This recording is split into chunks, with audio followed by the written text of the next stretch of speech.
Welcome back, everyone. MCAT Organic Chemistry, the greatest subject of all time. Today is all about isomers. So to start off, can somebody tell me the general definition of an isomer? Because that is the basis of the entire chapter. It's like the same formula, but different connection about it. General definition. You had most of it, but that was a little bit specific, right? But this is what you said. That's very correct. Isomers will have exact same chemical formula,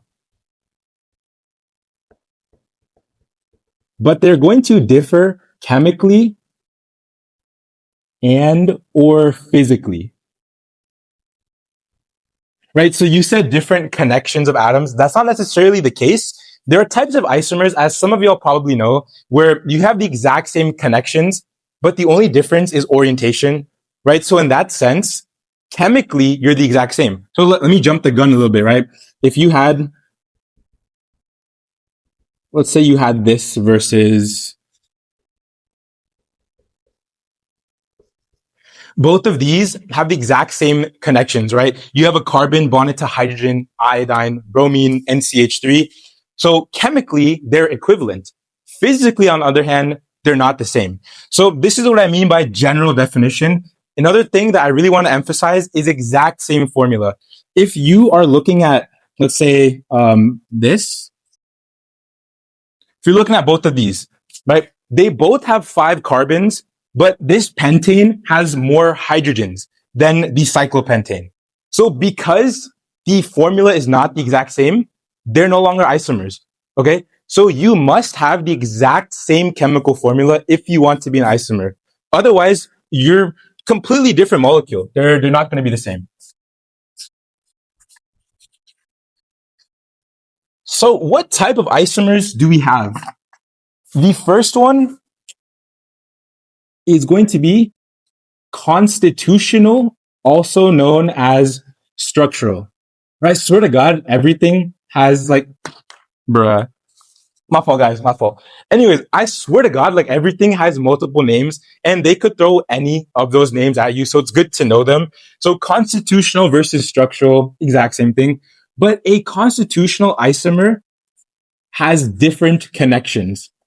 So this is what you were talking about, right? Different connectivities. But the main thing, exact same formula. So let's do an example. You could have 2 bromopropane versus, 1 bromopropane. So let's count it up. How many carbons does this have? There's 3 carbons, so it's C3, and there's 1, 2, 3, 4, 5, 6, 7. So H7 and Br. What about this one? There's 3 carbons, so C3. There's 1, 2, 3, 4, 5, 6, and 7. 7H, and then a bromine. So these are isomers in the sense that they have the same formula, but the connections are the same. In the first case, you have a secondary carbon with the bromine, right? So the carbon in the middle is bonded to a bromine and a single H. Whereas in the right molecule, your secondary carbon has 2 H's. Sorry, it was wrong. Your secondary carbon has 2 H's. Your primary carbon has 2 H's, but it has the bromine. In this case, the primary carbon did not have the bromine. So because you changed at least one atom's bonding, that's automatically a structural isomer. Once again, considering the fact that you have the exact same formula. So this is pretty simple, right? Let me give you another example though.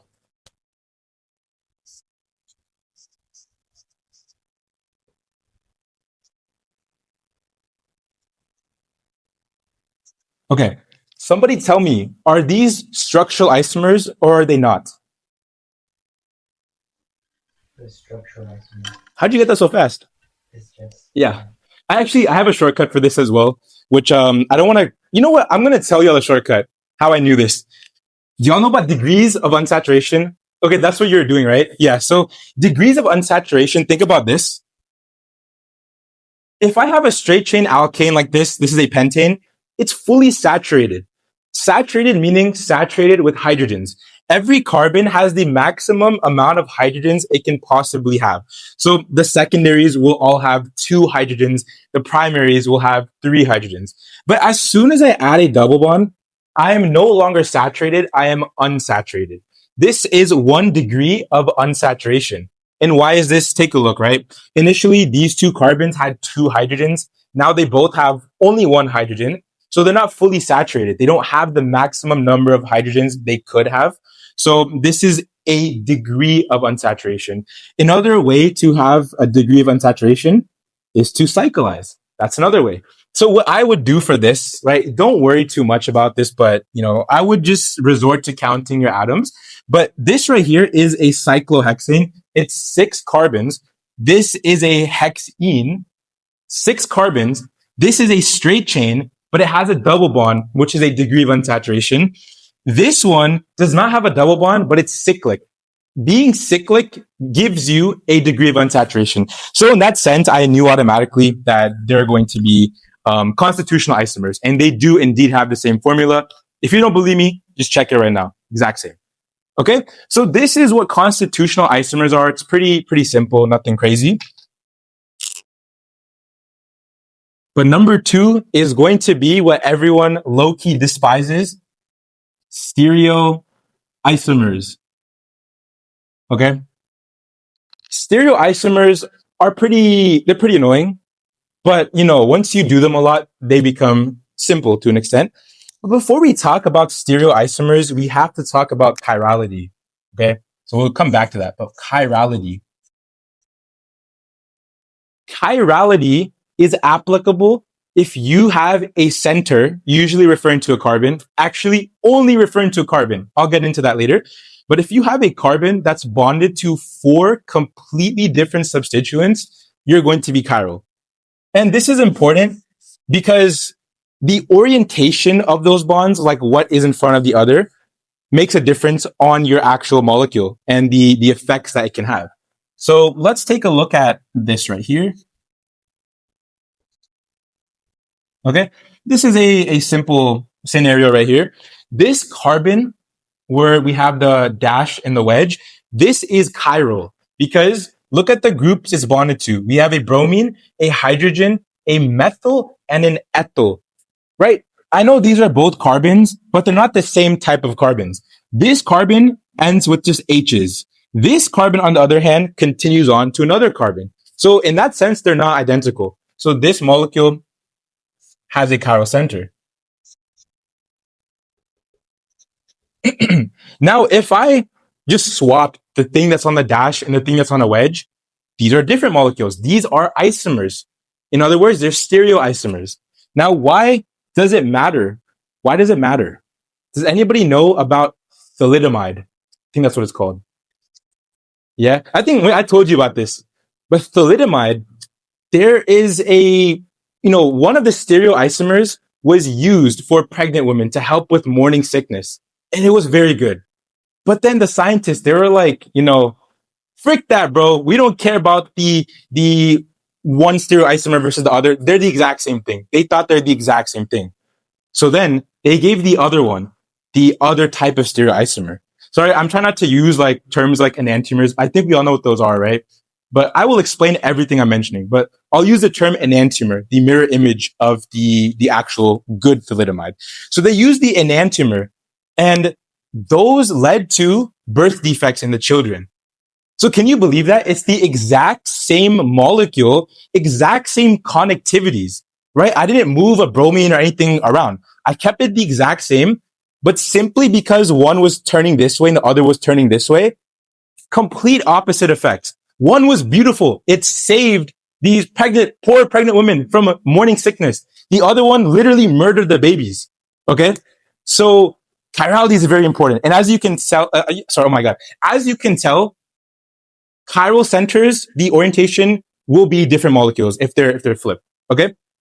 So let's talk about how do you determine chirality?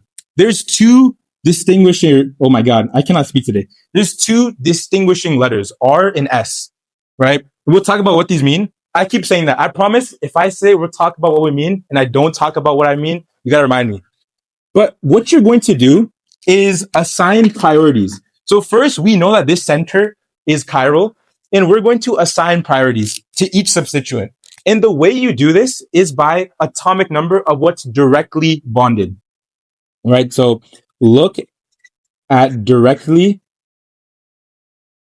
bonded atom. Then the first point of difference. So this carbon right here, you're connected to bromine, H, carbon, and carbon. So bromine, let me flex on y'all real quick.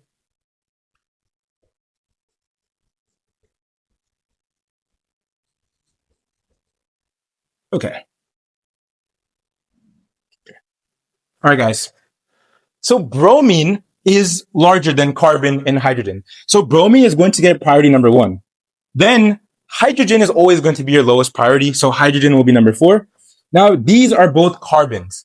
Okay. So that's where this comes along. First point of difference. They're both carbons. So I'm going to take it a step further and see what these carbons are bonded to. This carbon ends with just hydrogens, right? This one, on the other hand, continues to another carbon. What is larger, carbon or hydrogen? Of course, carbon. So since this one continues on to another carbon, this will be priority number 2, and this will be priority number 3. Then something very important to keep in mind, make sure fourth priority is on a dash, okay? Which is the case here. Our hydrogen is on a dash, which means it's pointing away, right, guys?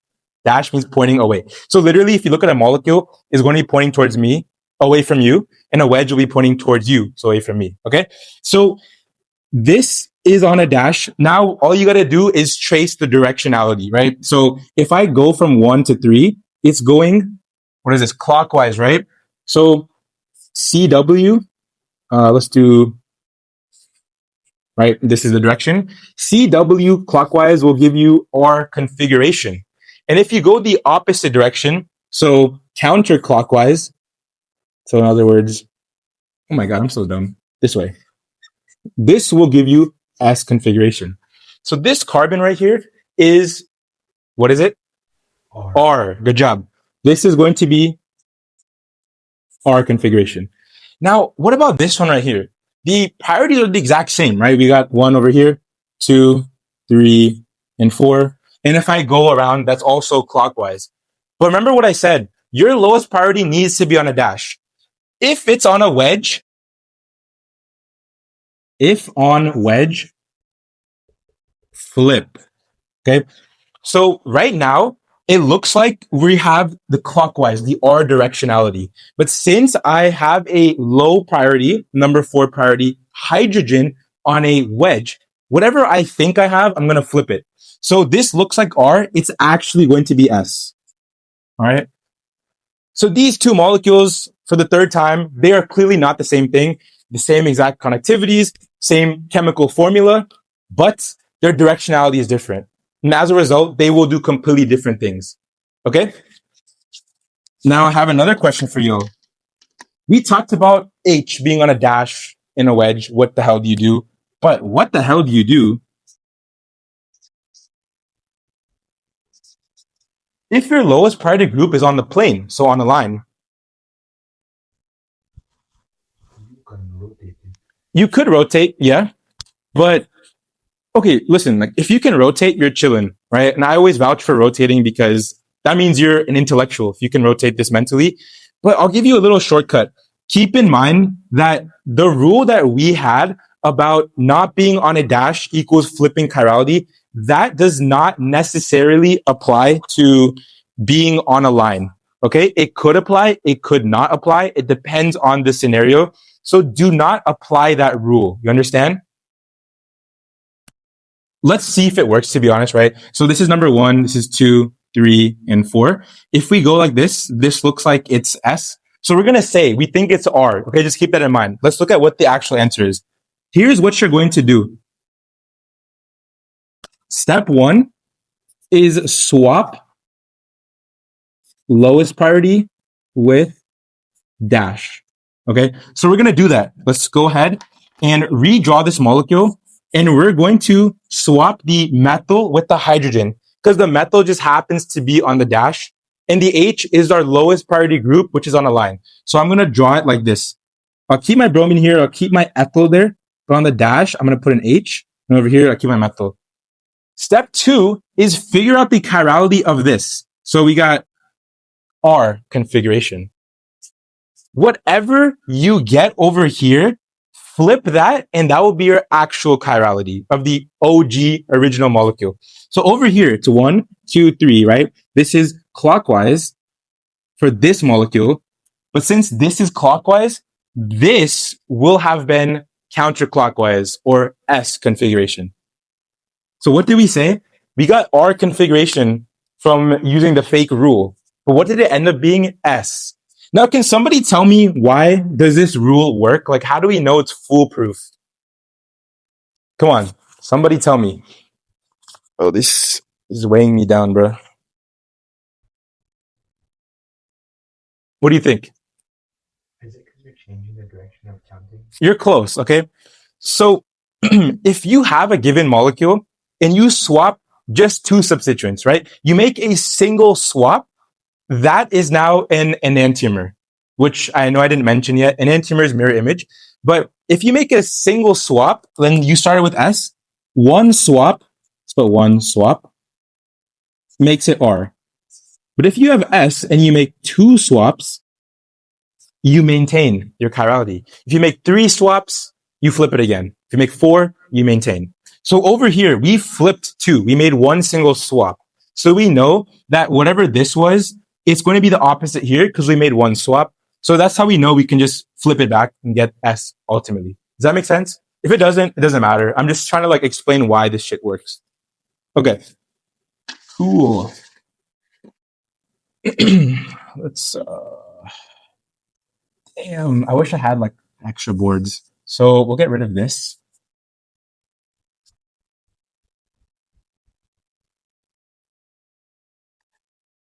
Is this still recording? Yeah. Okay.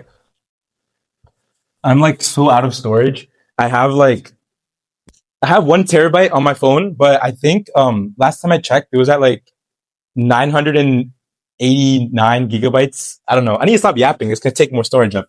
So, anyways, let's talk about the different types of stereoisomers.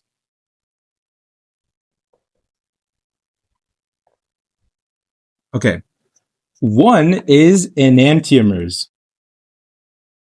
So I'm going to be a very generic individual and show you the example they always teach you in class.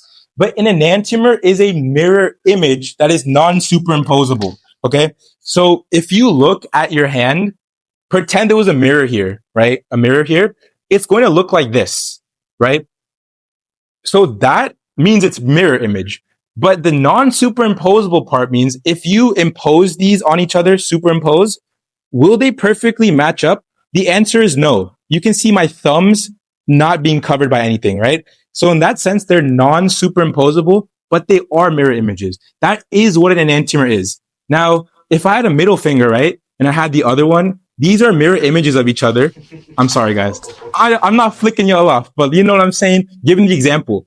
So if I have two middle fingers, they're mirror images of each other. And if I superimpose them, like forget the rest of my hand, just look at the middle finger. If I superimpose them, they are superimposable. So those are not enantiomers. Those are technically going to be the same exact molecule or the same object. Okay.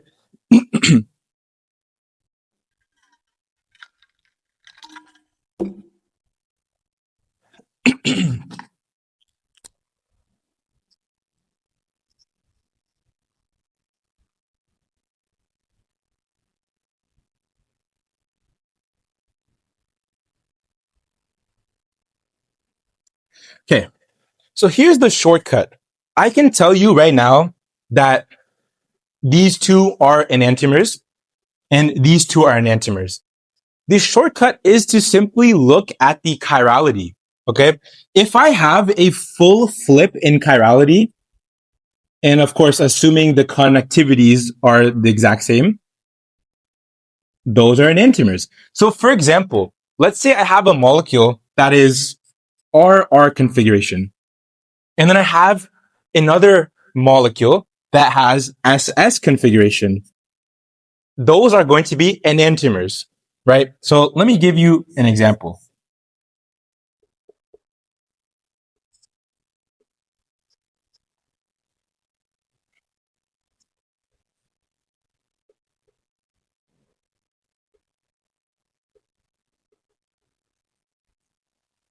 So visually, if I look at this, I see that all of my dashes and wedges changed. And so I know that this had to have been a mirror image. But let's do a quick chirality check. This first one, okay, we'll rapid fire this. Okay, the first one, 1, 2, 3. This is our configuration. This one right here is 1, 2, 3. That's also our configuration. Now this one, on the other hand, this is going to be flipped because 1, 2, 3 looks like R, but our H is on a wedge, so it's going to be S, and same thing for the other one. Now you see how my connectivities are also the exact same. It's literally a pentane, and on the 2 carbon, I have an iodine. On the 3 carbon, there's a bromine. Nothing else, right? It's just all the same. Because that matches up, and these chiralities are flipped, I know for sure it is an enantiomer. Okay? But what they could do to you is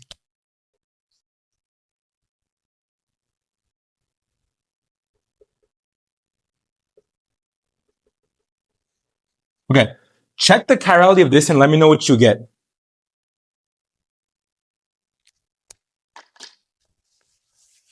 I don't like to look at things visually.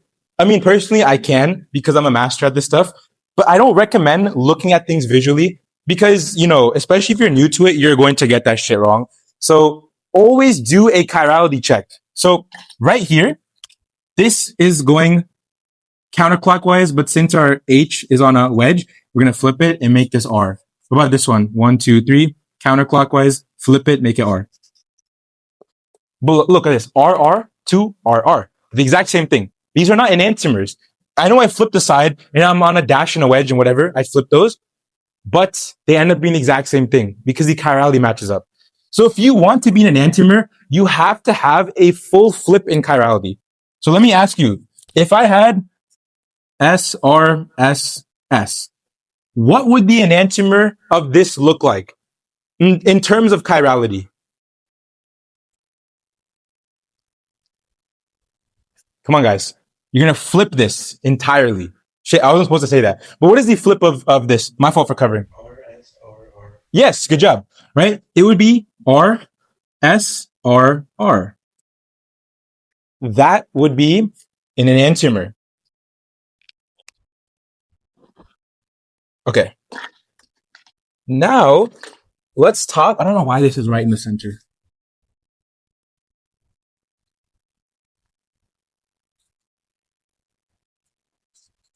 So stereoisomer type 1 is an enantiomer, right? The second one is diastereomer.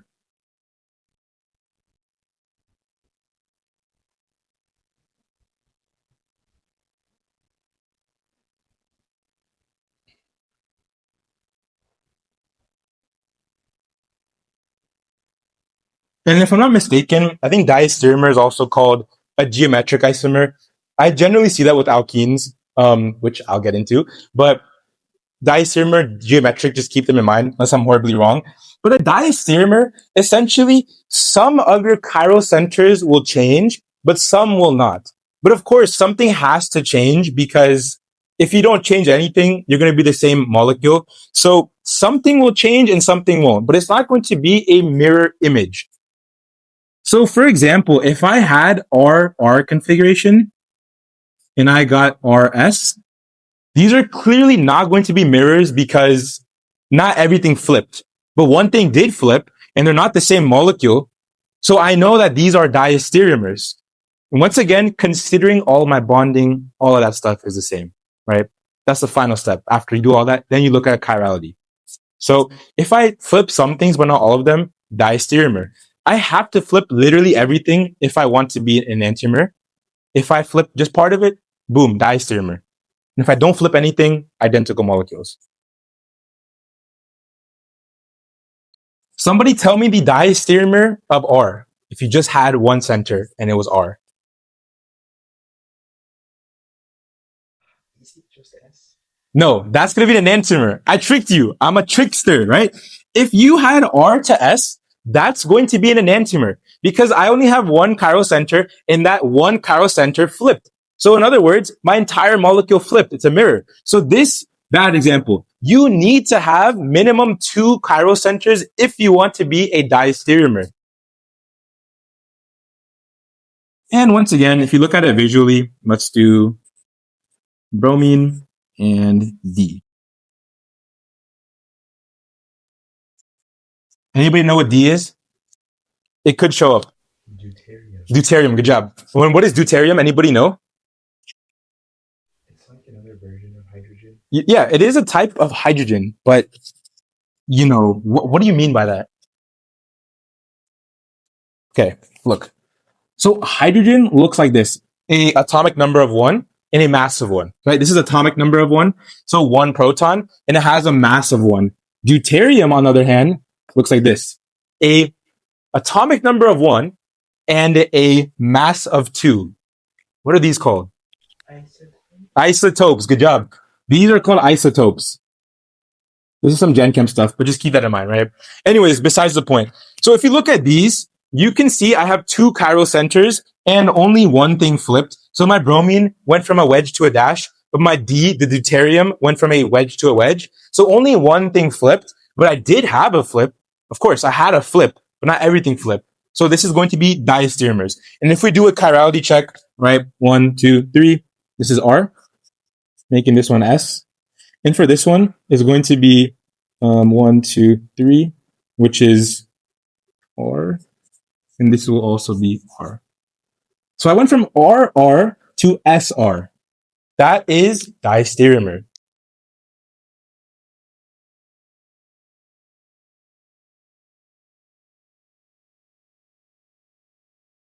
Okay. And another word for like stereoisomers technically is going to be configurational isomers. It's just another term to keep in mind. They're configured differently. I'm an S configuration versus R configuration. That's what that is. Another thing I want to mention, R and S is one set of things you can do, but there's also D and L. Okay. So when it comes to R and S, RS is absolute, right? Definitely know this. I've seen a question before. Absolute configuration. Whereas D and L are relative configs. So R and S is what we just talked about. You figure out chirality. And if you're R, you absolutely are R. And if you're S, you absolutely are S. Right? You know what I'm saying? Okay. So when it comes to D and L, though, these are relative. You generally will see them for amino acids and sugar. So when we get to biochem, we'll talk more about this. But let me draw like a sugar real quick.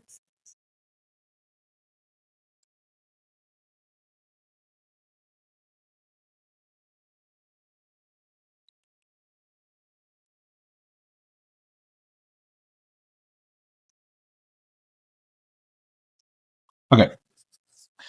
So if you look at this is a Fisher projection. This carbon at the bottom, the very it's called like the penultimate carbon. If you look at the penultimate carbon, the direction of the OH, if it's on the right side, then you're going to get D, which means right. If it's on the left side, so if it was like that, this would be L, left side. You know what I'm saying? Like, of course, this has a bunch of chiral centers. Those could like flip around and stuff. But you're looking at what's called the anomeric carbon. Anomer. Once again, some biochem stuff. But the anomeric carbon, you'll learn that it can either go like up or down. That's not really going to matter. It will still be the same sugar. It's just a different orientation of it. But depending on what direction it's facing, that's going to change its relative configuration. So D or L. Okay. So just something to keep in mind. Your carbohydrates are generally supposed to be D. So D carbohydrates and L amino acids. That's how it's found in the body. If you have the opposite, you're not a human. Okay. So definitely know this. I'm pretty sure I've seen before, like, which of the following are absolute configurations. And they'll give you R, S, D, and L. And you have to know R and S are absolute, whereas D and L are relative. Okay.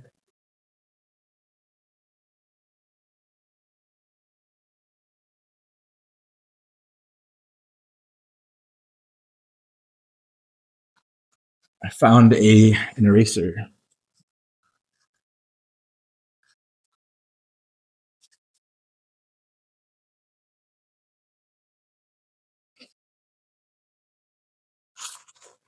So we're low-key going to come back to stereoisomers. I want to talk about another type of isomer.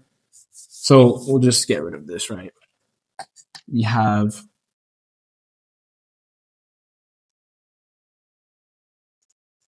conformers or conformational isomers, the same thing.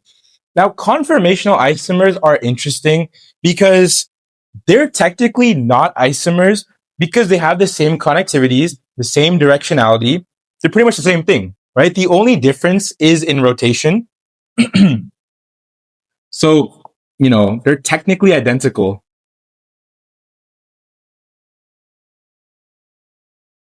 but they're just rotated. So, think about this. If you have a molecule, this is a butane. Yes, this is a butane. I drew it zigzaggy, but what about this? This is also a butane. Literally, it's just a butane. Nothing different about it. But my bonds are both going downwards.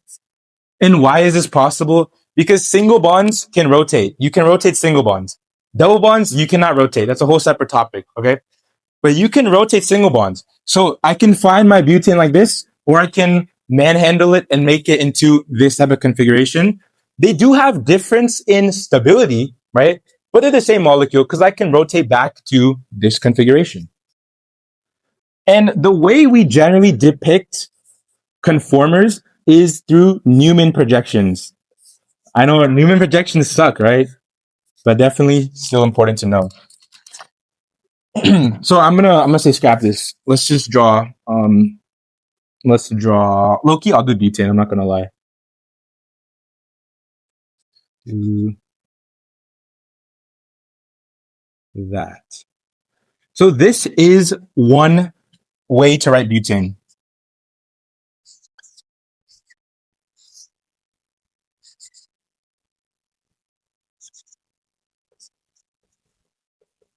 I don't know why I switched colors. Whatever though. Okay. This is another way to write butane. If you don't know what the hell you're looking at, the one on top, that's a carbon, and there's also carbon behind it that you can't see. So we're saying that, let's look at this one. This is a carbon that's bonded to a CH3 and two hydrogens. The fourth bond is to the carbon behind it. The carbon in the back, which has these, right, the H's and the CH3, that's bonded to those things, the two H's and the CH3. So if you were to draw this as a molecule, it would look like this, and specifically this, because one carbon, let's say this is the front carbon, it's going up. The CH3 is going up. And then the bottom one, the back one, it's going downwards, right? But if you look at this Newman projection, what do you notice? Both the front and the back carbon have their CH3s going upwards. So this one would look like that.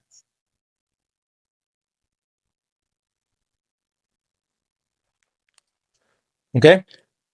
Now, in terms of stability, anybody remember this specific name? Like this type of configuration? Yes, that's right. But what's the general name? Of course, that's correct. But staggered. Yes, staggered. Okay. This is called a staggered Newman projection. Wait, is this cutting out in the camera? Okay, thank God, thank God. I don't know what that side is, bro. You should have told me. You should have told me that it was cutting out. It's okay. Wait, I'm sorry, guys. For those of you watching online, the stuff that you can't see is me flexing, knowing the periodic table. So let me flex on it real quick. CNOF, all right? And then you got SSDCOERIPA. Oh my God. And I know many more, but I'm gonna leave it at that for now. Okay. So, anyways, this is staggered, and this is called eclipsed. Good job. These are the general names. Of course, these have even more specific name, but I'm not going to mention it now. I mean, we can, right? This is anti, and this is total or total eclipsed. An anti-conformer is a staggered one that has both of the largest substituents completely opposite from each other, right? So for each carbon, the largest substituent on each carbon is complete opposite. Whereas for this one, they're right on top of each other. That's like the worst that you can ever have because of steric hindrance. So if you look over here, CH3 is the largest substituent on the front carbon because the rest of the substituents are hydrogens. And on the back carbon, the largest substituent is also a CH3. Sorry, guys. Is also a CH3. And these are all the way apart. Don't forget that. How do we know what a staggered is? Staggered will literally look staggered, right? Where there's separation between each. There's a 60-degree separation between each substituent.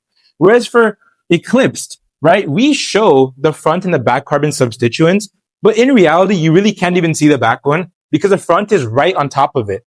So these have literally like 0 degree of separation. And if you're looking at the two largest substituents, they're right on top of each other, 0 degree of separation.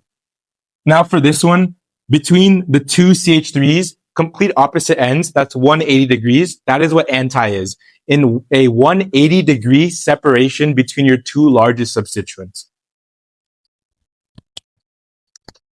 Does anyone know why the frick we write our alkanes like this? Why are they zigzaggy?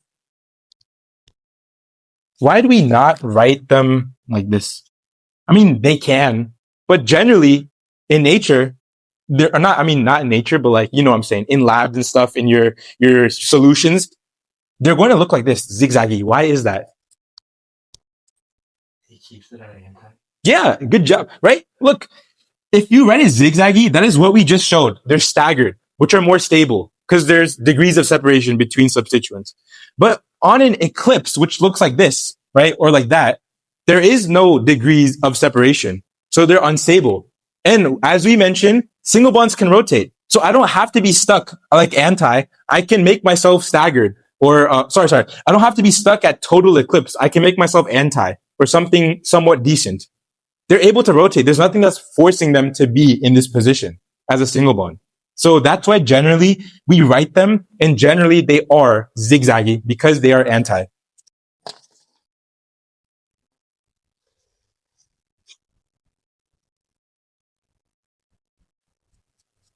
Any questions? I'm going to elaborate on this stuff. Don't worry. We'll be talking more about these chairs, guys. Did I just say chairs? That's foreshadowing. I meant to say Newman projection. Okay. So let's continue with Newman's. The first thing, before I even mention how to go from line angle to Newman, let's elaborate more on the substituents and like the, you know, what's it called? 1 second. Sorry, the substituents as well as the stabilities.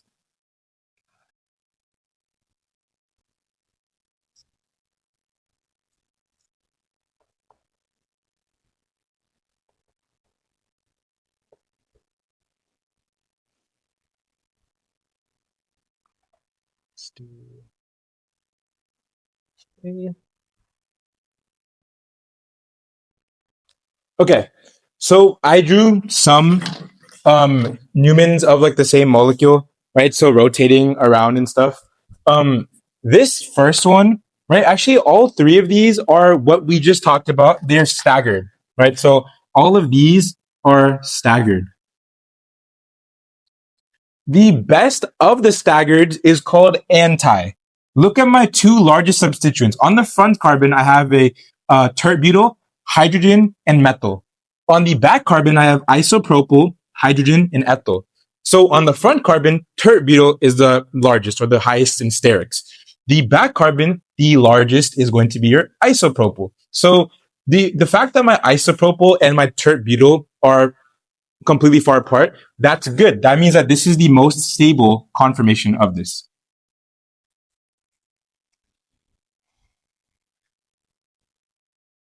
Making this anti. Okay. The rest of them are going to be considered, it's called gauche. Like, this is anti. And then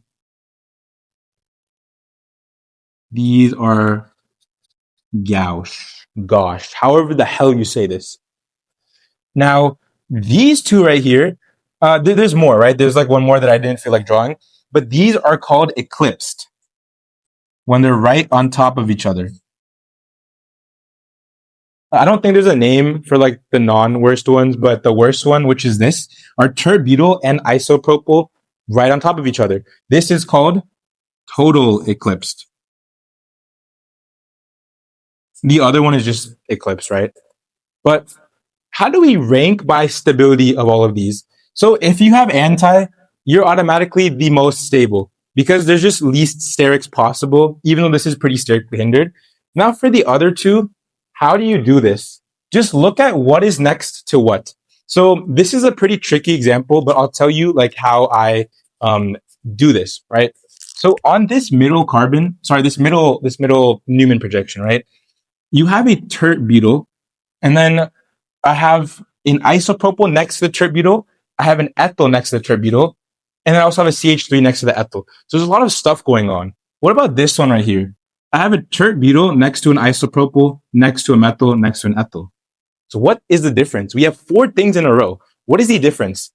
In this one, my largest group, the tert butyl, has the other 2 large things next to it. I have an isopropyl and an ethyl, right? These 2 are right next to the tert butyl. And then there's a CH3. But for this one, what is next to the tert butyl? Literally only the isopropyl. So I only have an isopropyl, and the other thing is an H. And of course, I do have my methyl and ethyl here, but in relation to the largest group, the tert butyl, I have less stuff. So this is actually going to be more stable than that because of the positioning of the substituents. So we'll call this rank 1. This will be rank 2, and this will be rank 3.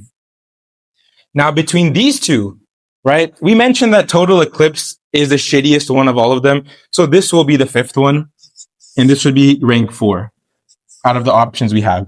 And why is this? Take a look for total eclipse. My isopropyl is right on top of the tert butyl. Over here, I only have an ethyl on top of the tert butyl. Not as bad as a freaking isopropyl on top of the tert butyl. So because of that, this one is going to be a little bit better than the actual total eclipsed. Okay? So definitely know your Newman projections as well as like the stabilities of them.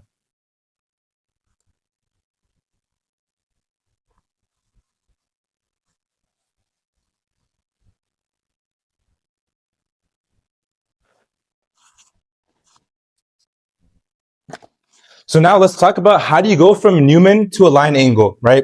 So let's do some stuff here. Let's write. No, I'm so tired of this. We'll do.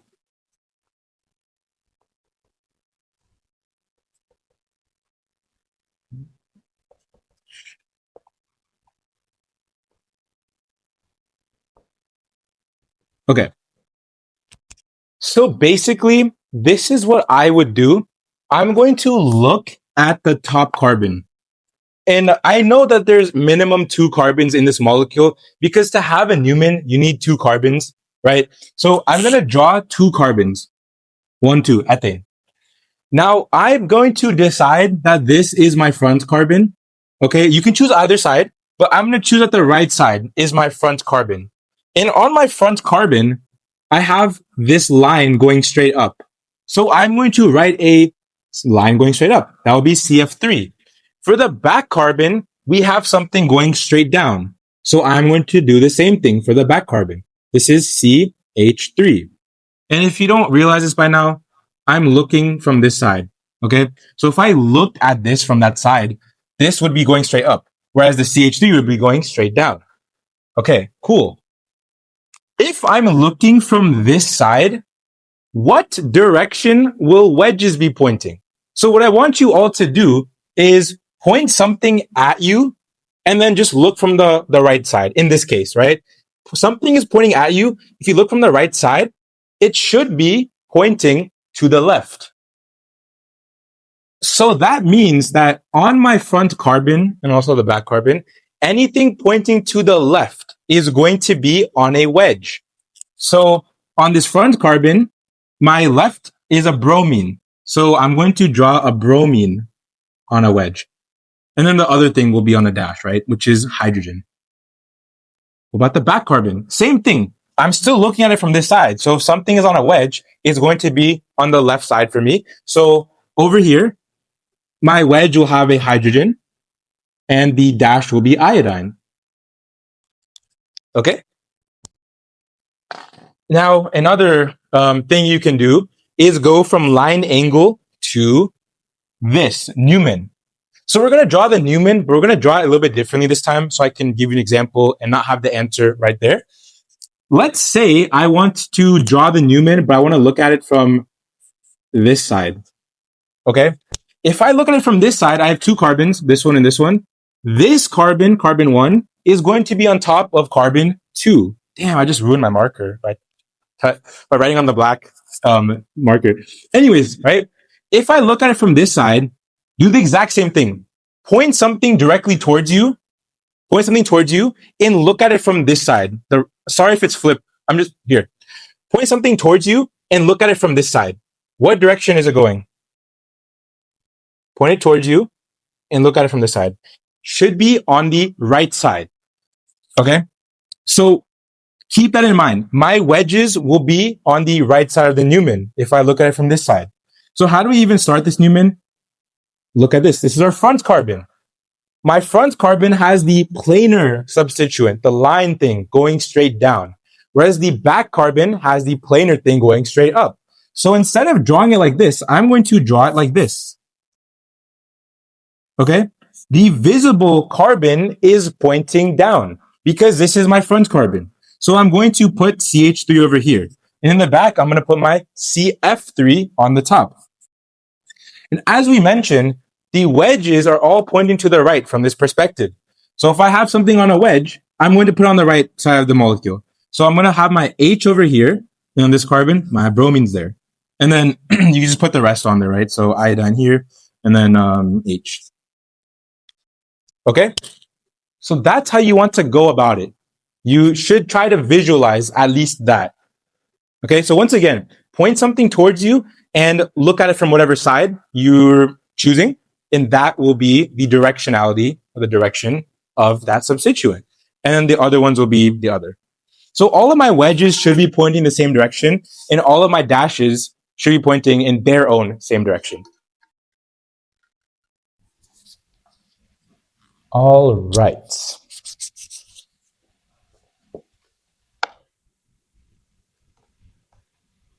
Okay, guys.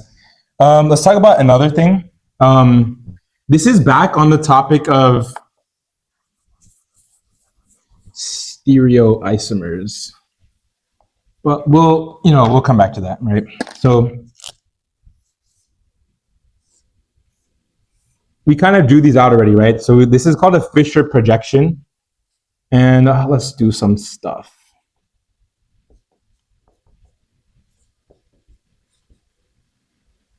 Okay. This is what's called a Fisher projection. A Fisher projection is just a bunch of carbons lined up in the same direction. And you're looking at them, right? That was a shitty explanation, but these are just carbons. Each point is a carbon. And something that you might be asked to do is find out the chirality, right? Find out the chirality of these carbons. The important thing to know is my horizontal lines are wedges. So I'll just draw one of those. And my vertical lines are dashes. This is important, okay? Keep this in mind. So what you want to do is the exact same thing as before, numbering, right? So on this carbon, I got carbon, this is rank 1. This would be rank 2 because both of these are carbons right here, but this one has OH, whereas this is just carbon. So this is rank 2, and this is rank 3, this is rank 4. If I look at 1, 2, and 3, the directionality is clockwise. And so, wait, I'm so stupid. This is clockwise. Yeah, clockwise. This is clockwise. And because my lowest priority group, the H is on a wedge, right? I know I have two things on wedges, but at least because my H is on a wedge, whatever I get, I have to flip it. So if this looks clockwise, it's actually going to be counterclockwise, making it S. So this first one is S, okay? And so on. Let's just do this bottom one real quick. This is priority 1, priority 2, priority 3, priority 4. So this looks like it's going clockwise again, but since you have this is going to be flipped and make it counterclockwise. So let's put S right here. Now, the reason I'm bringing all this stuff up is because they could ask you, right? They'll give you a molecule like a Newman and a Fischer, and they'll be like, what is the relationship? Are these enantiomers, diastereomers, identical, etc.? They obviously look very different because it's Fischer and one is Newman. But if you can check the chirality and they match up, then it's identical. If they're completely flipped, enantiomer, and if it's something flipped but something is not, diastereomer.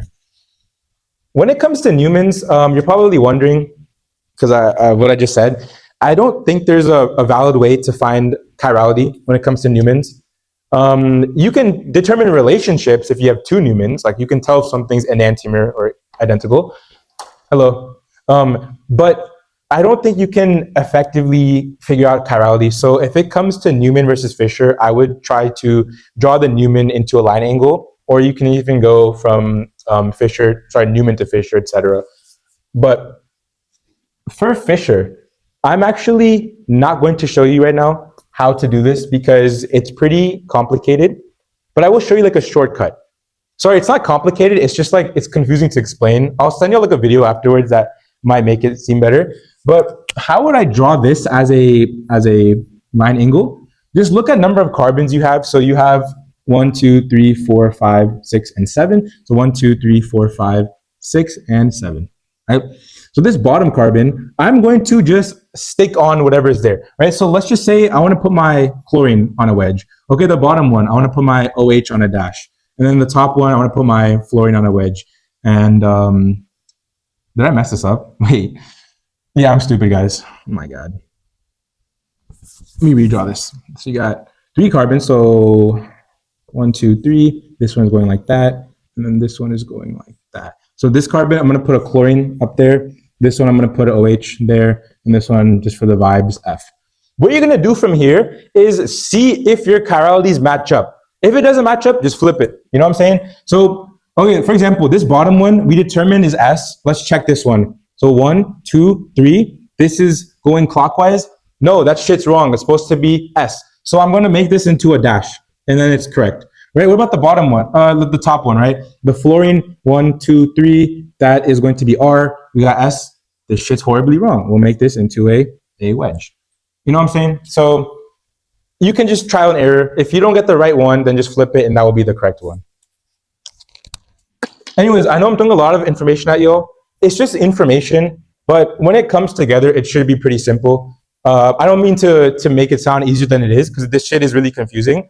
But if you have any questions, please let me know. Because at the same time, a lot of this should be reviewed for y'all. Right? Y'all have all taken OChem, of course. I mean, if you haven't taken OChem, you should not be here. All right? Y'all have all taken OChem, so it's good. Okay? Just review for y'all.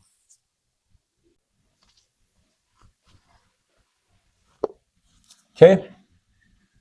Let's talk about chair conformations. Everyone hated these when they first learned them.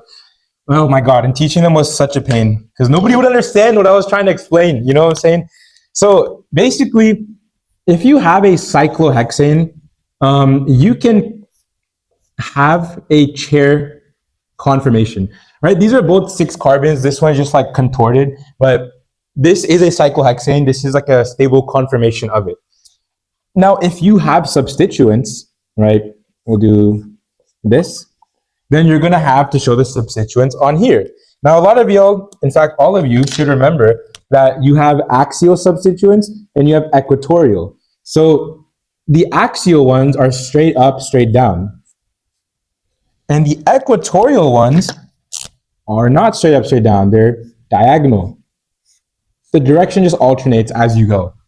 Now, the very important thing is equatorial is more stable and axial is less stable. This is drawn 2-dimensionally, but 3-dimensionally, equatorial is further away from everything else. And so there's less steric hindrance, less interactions, unwanted interactions with other things. But all you gotta know, right? Equatorial is more stable and axial is less stable.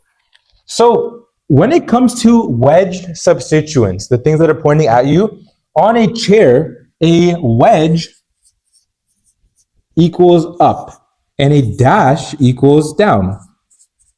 As far as equatorial and axial, that's context dependent. So if you look at this, right, the thing that you should do is number your carbons. So you got 1, 2, 3, 4, 5, and 6. The numbering of your chair low-key does not matter.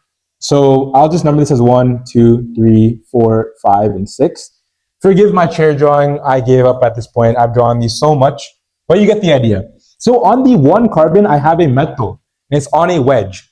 At this position, the up substituent is going axial. So I'm going to have that.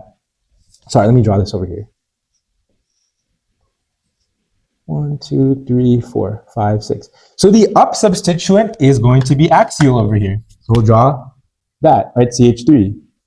On carbon 4, I have a wedged bromine. The up substituent of this carbon is going equatorial. So it's going to look like this. But what you might remember is that you can make something equatorial axial and vice versa. And that is what's known as a chair flip.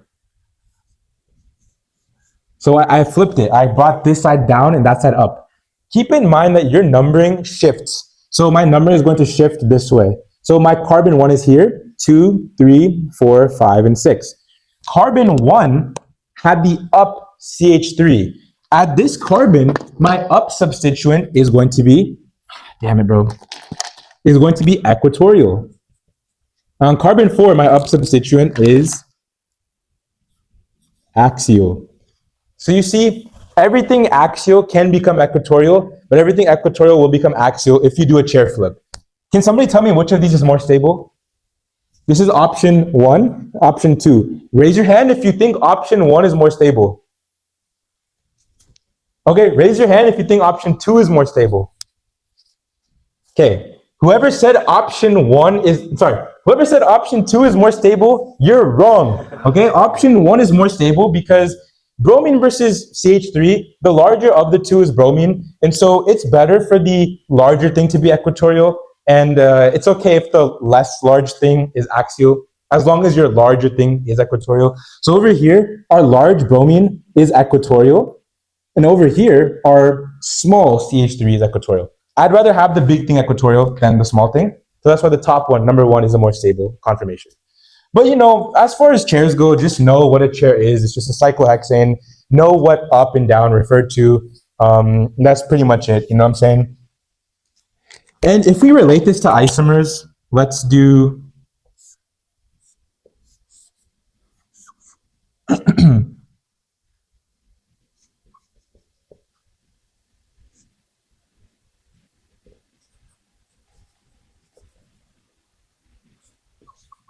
Okay, guys, if you're looking at this and this one, the relationship would be diastereomers, because over here, what is our molecule? We have that CH3 and bromine. For this one, we have a cyclohexane, which is now a dash CH3, but still a wedge bromine. I only made one flip, even though there's 2 chiral centers, so that's diastereomers. If I did both, that would probably be enantiomers, right? So that's like pretty much the most that you need to know for these. But as always, there's freaking caveats and nuances to everything. So let's do this, right? Promise we're almost done. Let's say we have this. And this. What is the relationship between these two? If you were in my PLTO, you'll maybe remember. Actually, you better remember this if you're in my PLTO, because this was mad annoying to teach. But I think y'all got it, right? Okay, guys, what is the relationship between these two? They are identical. Yes, good job. These are identical. Now, Safe, what the frick is going on? We went a full flip. We went from 2 wedges to 2 dashes. That should be an enantiomer, right? Here's the thing, guys. This is called mesocompound. If I have a plane of symmetry, then what may look like an enantiomer is actually identical. And the best way to explain this, I want y'all to point 2 fingers towards you, okay? And rotate your hands. if you point two fingers towards you and you rotate your hands, they're both going to be pointing away from you, right? Now, why am I saying this? If you look at this cyclohexane, everything is the same, right? It's a cyclohexane, but you have two substituents that are initially pointing towards you. But if you just flip the ring around, like literally rotate it, now it's the same ring structure, but the two substituents are pointing away. So although the chirality did fully flip, all you gotta do is just rotate the molecule, right? Just turn it around and you'll get the other one. So it is true, right? What is this? Let's just say this is R and R. If this was RR, this would be SS. But I'm not stuck at R and stuck at S. I can just rotate it and it'll be different. This is a very special type of scenario called meso compounds. Meso compounds are some weirdos. These are meso. So just be mindful of this. These are identical molecules, even though they look like they're enantiomers. And to keep you at peace, this shit will only occur if you have two wedges and two dashes. So you'll never have, let's do this.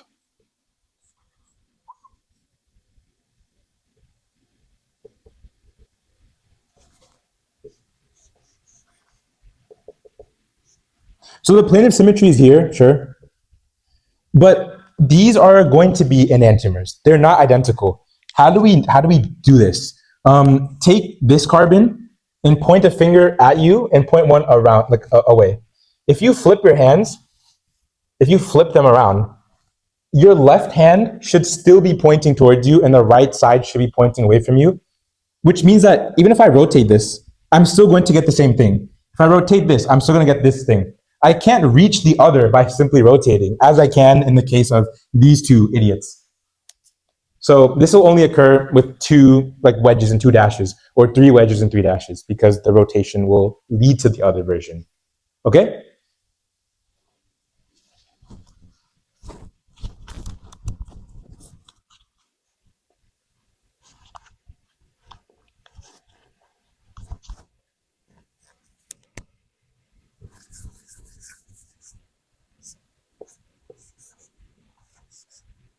One more thing I want to talk about with regards to chairs, just something small.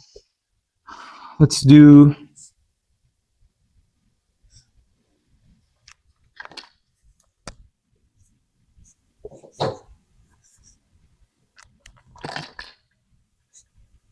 Keep in mind, this right molecule is more stable than the left one because this left molecule has something called 1,3 diaxial interactions.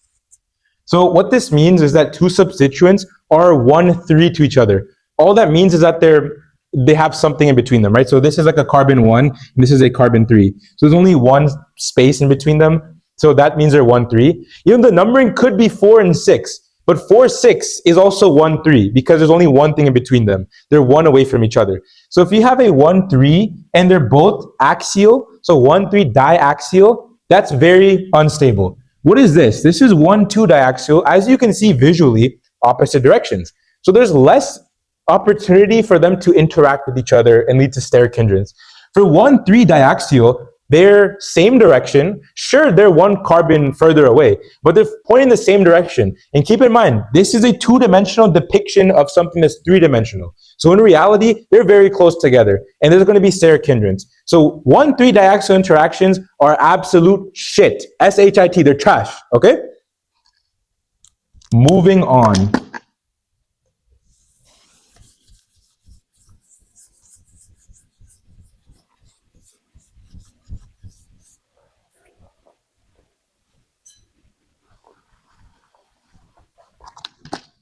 Let's talk about racemic mixtures.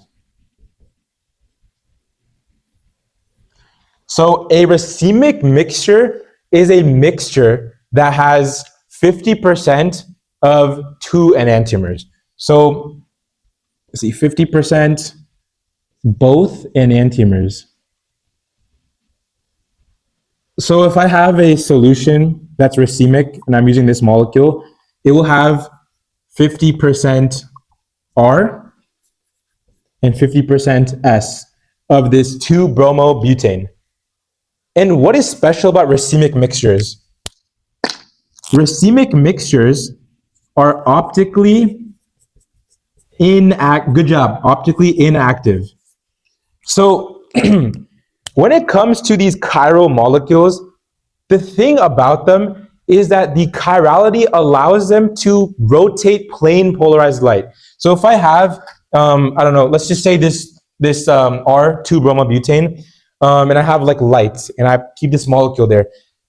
At this point, before that molecule is there, I have my light at 0 degrees, right? This is a circle, so 0 degrees, 90, 0, 90, 1, 0, 90, 180, 270, 360, or 0, right? So I'm at the 0 mark. If I bring in a chiral molecule, it's going to rotate it some direction. So let's say it rotates it over here. Let me actually just draw this out. Let's say this one rotates it at negative 45 degrees.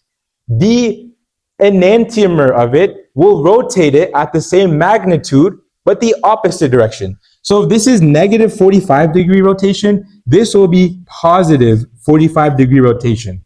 And that just has to do with the configuration and the shape of the molecule. But if I have 50% of both, if I have identical amounts of 45 and negative 45 rotation, they'll cancel out and become 0. So if there's no rotation of the plane polarized light, it's considered optically inactive. So a racemic mixture having equal amounts of R and S will be optically inactive. If I make this 51% and 49%, there's no longer a cancellation, right? It will be pointing towards one side. As long as it's not 0 degree rotation, it will be optically active. And I'm gonna do a little foreshadowing here. When we talk about SN1 reactions, these are going to lead to racemic mixtures, because if anybody remembers anything about SN1, you form a carbocation intermediate and you can make both types of enantiomers. So for example, if I had this and I want to do like an SN2 reaction, I will attack from one side, right? So let's just use a OH. I'll attack over here and I will specifically get this enantiomer, the dash, not the wedge. So this will be optically active. But if I want to do SN1, the first step will be that the leaving group leaves, I form a carbocation, and let's say I want to add like this, right, this alcohol. The alcohol can attack from the front or the back, and it will do both actually, right, in equal amounts. So if we ever look at an SN1 reaction, we can't say for sure if I have the S or the R enantiomer, because I will have both. Those will be racemic. So definitely keep this in mind. Racemic mixtures, 50%, 2 types of enantiomers, optically inactive.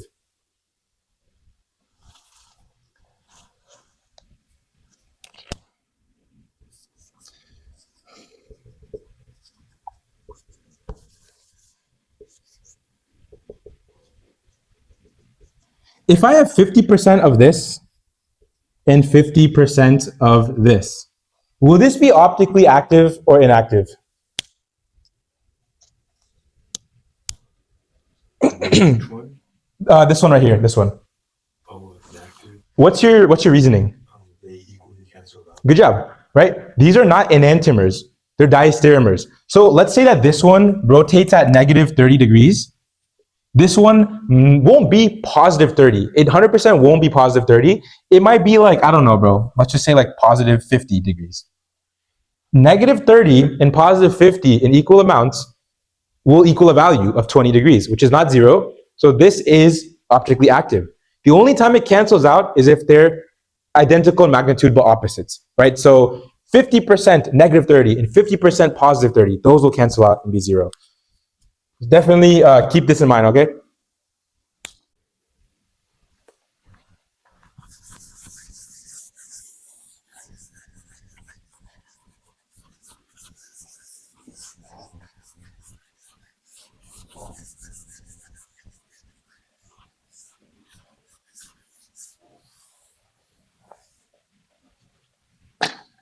Guys, I need to stop wiping the board with my hands. Like, I swear to God, it always becomes like fully black. Anyways, guys, we talked about a lot of different isomers, and there's so much to it. But how do you determine what type of isomer I'm dealing with when they just give you 2 molecules? Have y'all seen that one flow chart where it's just like a bunch of boxes and it goes down?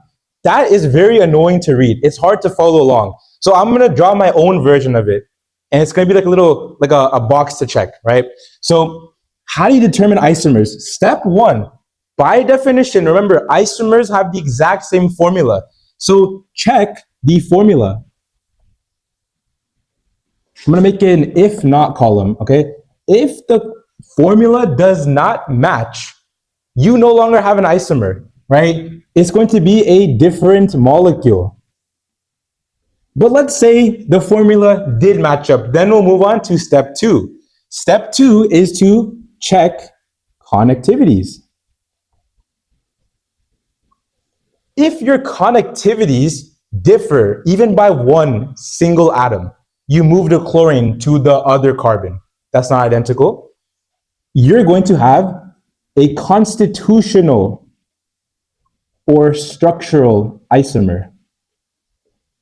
Okay? Let's say the connectivities are the exact same.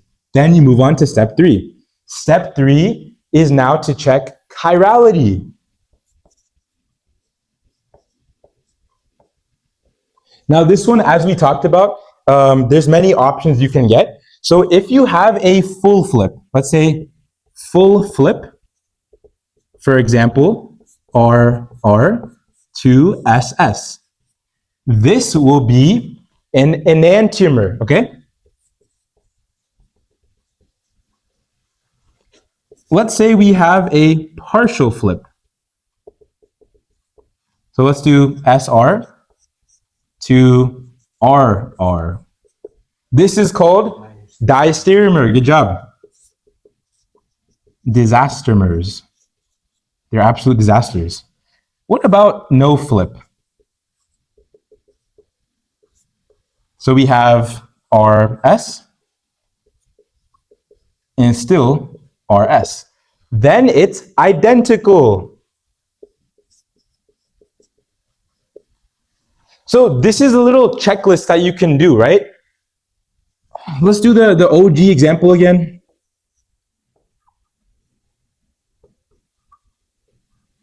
What are these? They're going to be, exactly, they're going to be structural isomers because the connectivities are different. This is the very first example we talked about today. You have a carbon on the secondary, right? The secondary carbon bonded to a bromine. Over here, it's a primary bonded to a bromine. That one difference in the two molecules automatically cancels out number two. It's going to be a constitutional isomer. So this is the flow chart you have to look at when you're determining types of isomers. And to be honest, it should be pretty easy when it shows up on your exam, but keep this in mind, right? It's definitely helpful. Write this out. I see you writing this out, right? Write this out, practice a little bit with it, and it should come very naturally to y'all. Okay. I'm going to show y'all a question that I received death threats for posting on my Instagram. Now I want y'all to tell me what you think the answer is.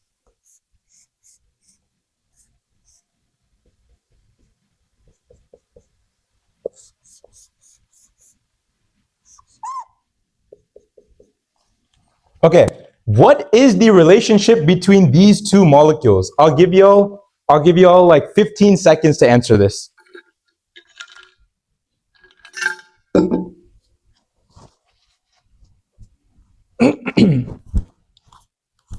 And yes, if you get it wrong, I will cook you for this. Obviously, this is jokes, guys. Okay, time is up. What is the relationship between these two? What is the answer for this? You fell for the trap. This is why I received death threats. Because you would think that this is diastereomer, right? I went from a dash and a dash to a wedge and a dash. But what's the problem with this? This is a CH3, and so is this. These are all achiral, right? Even this one, CH3, CH3. Remember, in order to have R and S configuration, you have to have 4 unique substituents on your carbon center. All of these supposedly chiral centers have 2 methyls on them. It's the exact same thing. So you don't have 4 unique substituents. 2 of them are the exact same. So by definition, these cannot be chiral. They're going to be identical molecules. You can say that they're conformational isomers because in order to go from a dash to a wedge, you might have to rotate, but it's the same molecule. It's not going to be a chiral center. It's the same exact molecule. So I'm still alive. Nothing happened to me. Thank God none of the ops got me. But people got so pissed at this question because they didn't like spend an extra second looking at it and they got it wrong, right? So definitely, keep an eye out for these things. Don't simply look at dash going to a wedge, boom, an enantiomer, or a wedge and a wedge going to a dash and a wedge, boom, diastereomer. Pay attention to what you're looking at because things that are achiral, they can still have dashes and wedges. In fact, they all do, right? What is the shape of this? It's tetrahedral. It has 4 substituents. So you're going to have something up here to the side pointing towards you and pointing away. That is the geometry of a molecule like this, an sp3 carbon. But if I'm not chiral, I can simply rotate and get every single version of it, right? So if I rotate this, I can technically get this, or I can get this, right? It doesn't matter. It's all the exact same thing. So the very first step when looking at that stuff is see if I even have chiral centers. Don't fall for these little traps, all right, guys? All right, last thing we're going to talk about is alkenes, because alkenes fall under isomers. So let's get rid of this.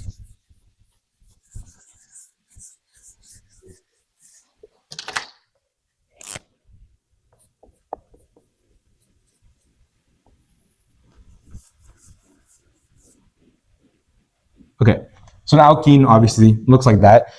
There's many ways you can write an alkene. So let's just do a simple one.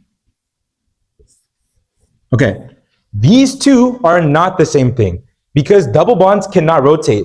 Single bonds can rotate, but we said double bonds do not rotate. If you have a model kit and you try, it's not going to work. So these are both called butene. They're both 2 butenes, but they're not the same 2 butenes. So that's where the distinguishers come in, cis and trans. If your 2 highest priority substituents are on opposite sides, that's going to be called trans because it's different. If they're on the same side, it's going to be cis. So this would be called a trans 2-butene. This would be called a cis 2-butene. Now, when it comes to making it even more simple, there's letter identifiers. You all remember Z and E. For trans, it's going to be E. And for cis, it's going to be Z. How do you remember this? Same side. I don't remember if I made this up or if somebody told me. I genuinely don't remember. So I'm going to act like I made it up, right? But cis is on the same side. So it's going to be Z. So this will be right there. Hello.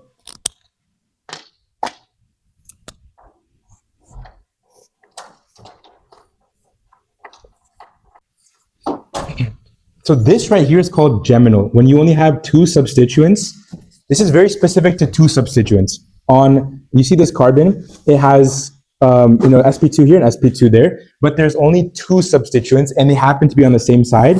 This is not going to have an E and Z, like a cis and trans thing. It's just going to be called geminal. So we're going to leave it as geminal.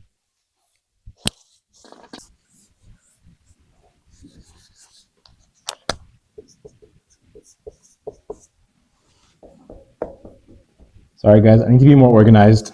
It's so bad. Okay. So this is trans and this is cis. Let's include something like this. What is this going to be? What you're going to do, right? As I mentioned, the 2 highest priority substituents, you take a look at them. So for each carbon, this carbon on the left only has a methyl. Yes, there's a hydrogen, but we don't look at that. So the highest priority substituent is down here. On the right carbon, which one's the highest priority? Just look at the atomic number. Chlorine versus fluorine, right? Chlorine is larger than fluorine. So we're going to circle this one. Since they're on the same side, this is going to be cis or Z. Okay, let's do one more.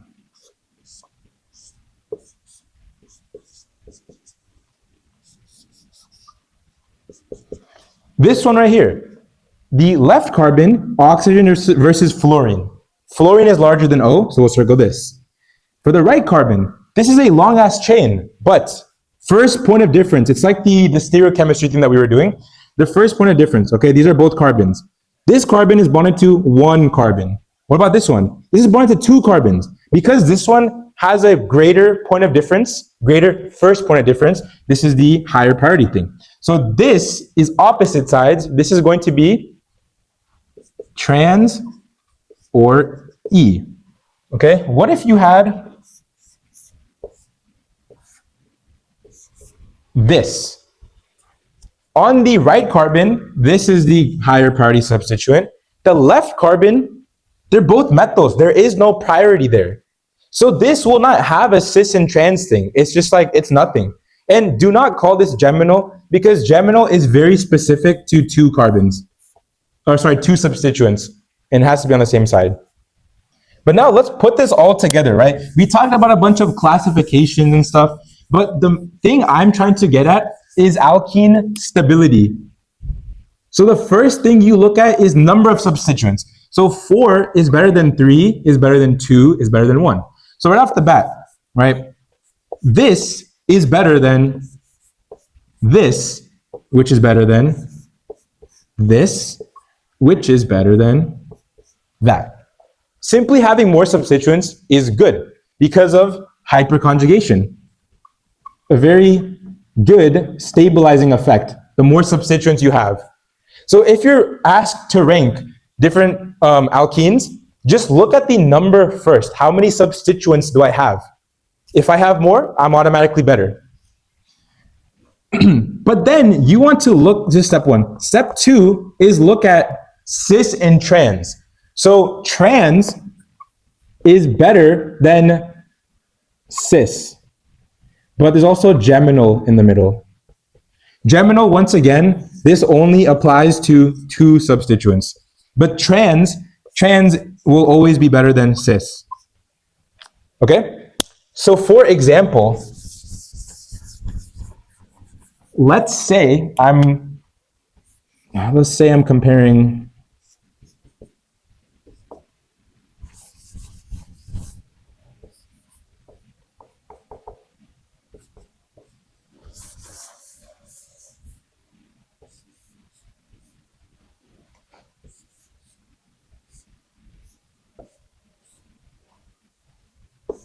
Okay, let's say I'm comparing these 5 molecules. Step 1, look at the number of substituents. So these two have 4. I'm gonna write a 4 up here. 4, 2, 3, 0.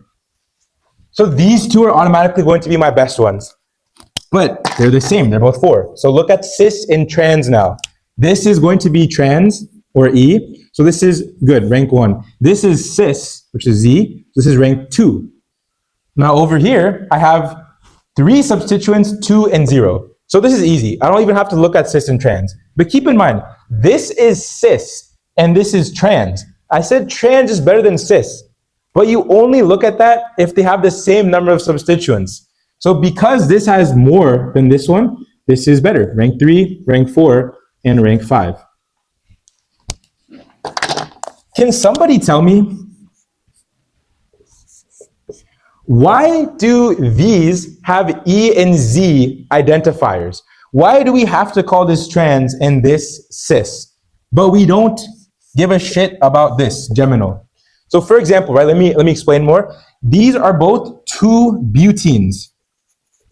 Why is it important that I say cis-2-butene or E2-butene? And there's no such thing as geminal 2-butene. Somebody tell me why. Think very closely on this. Is it because they're on the same side?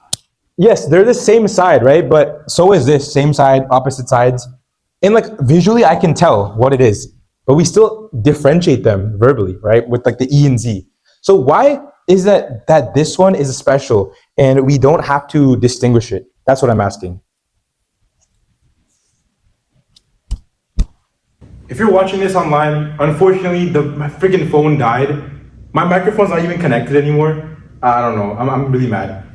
But yeah, I don't trust y'all, bro. Y'all didn't tell me that it was going to die. I mean, I don't think y'all would have known because, you know, did it give the warning? It didn't give the warning, right? No, I didn't. I should have charged my phone from the start. It's okay. Anyways, guys, back to what we were talking about.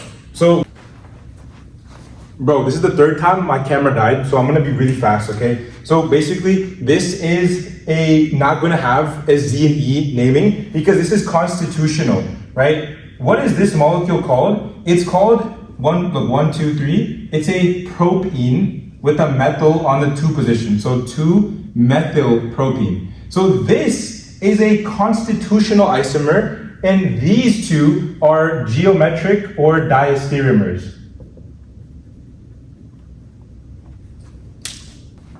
Now, there's one more thing I want to talk about before we're done, right?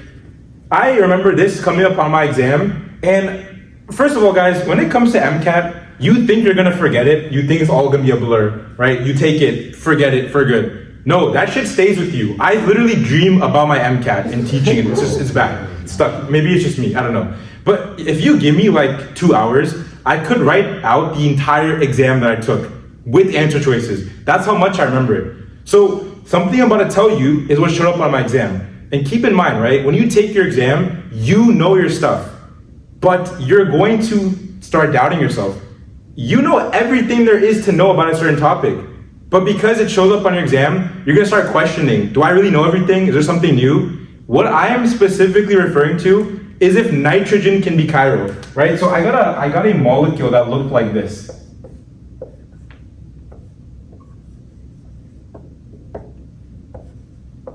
I don't know, just something like this, right? And they asked how many chiral centers there are. So what would you think, right? We got one over here, we got one over here, we got one. Just looking at all the places that have 4 different substituents, right? So this has bromine, iodine, carbon, and like a long ass chain. This one has different chains, right, etc. So my answer here would be 4. But I started doubting myself. I was like, what about nitrogen? Nitrogen has 3 different substituents and a lone pair. That's gotta be chiral, right? It has to be chiral at some point. So I was like, nah, frick that shit. Nitrogen cannot, what was the point of that? I literally just cursed. But nitrogen cannot be chiral, there's no way. And I ChatGPT'd it after my exam, not during my exam, after my exam. I ChatGPT'd it, and it makes sense. Nitrogen can technically be chiral, but the thing is, it does this thing, it's called like a lone pair flip. I forgot what it's called. But it can be one configuration like R, but the lone pair will literally flip to the other side for fun and making it S. And it constantly occurs. It's like a rapid fire movement. And because of that, you can't really truly say the configuration of a nitrogen, even if it has 3 completely different substituents. So when it comes to your MCAT, do not consider nitrogen chiral. The only center that will be chiral is carbon. So the answer for this would be 4, not 5. Does that make sense? Okay. That's it for this chapter. If you have any questions, let me know. If you're watching this on YouTube, drop any comments and questions below in the comment section, and I will get back to you. Peace out, everybody. We'll see you all tomorrow.